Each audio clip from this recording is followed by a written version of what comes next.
Okay guys, jom kita sambung lagi kes huru-hara dekat kampung Tok Abah. Aku dengar ada lagi kes pembunuhan. Dia ni lah yang kena bunuh. Gopal! Apa masalah ni? Aduh.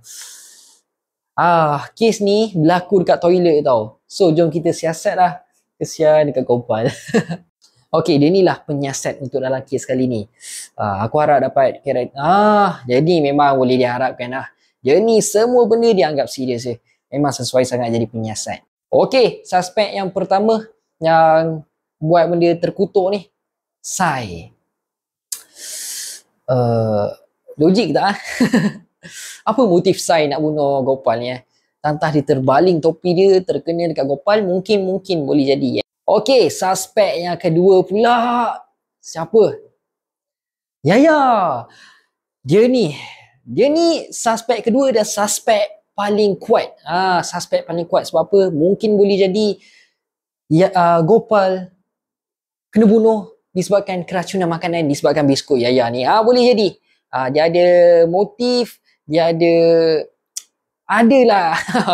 Dia ni aku rasa dia ni lah yang punca kes kali ni. Okay, suspek yang terakhir. Come on lah, Captain Kaizo. Siasat betul-betul. Macam mana Gopal boleh? Macam mana lah Captain Kaizo boleh suspek Gopal sendiri ni? Mungkin boleh jadilah Gopal makan banyak sangat sebab kita nampak Gopal meninggal, mati dekat dalam toilet kan. So boleh jadi kan, boleh jadi. Okay, dia ni lah yang Captain Kaizo tangkap.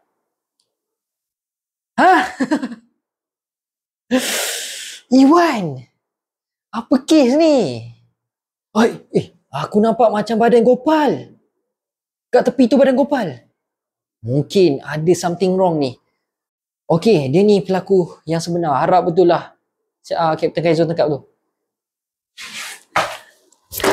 Aku give up lah dengan kes. Kes huru-hara ni. Tak ada relate betul. Yang suspek orang lain, yang kena tangkap orang lain. Pelaku yang sebenar pun orang lain. Apalah motif sebenar Laksamana Tarung bunuh si Gopal tu kan. Mungkin disebabkan Gopal tu tak berdisiplin tu kan.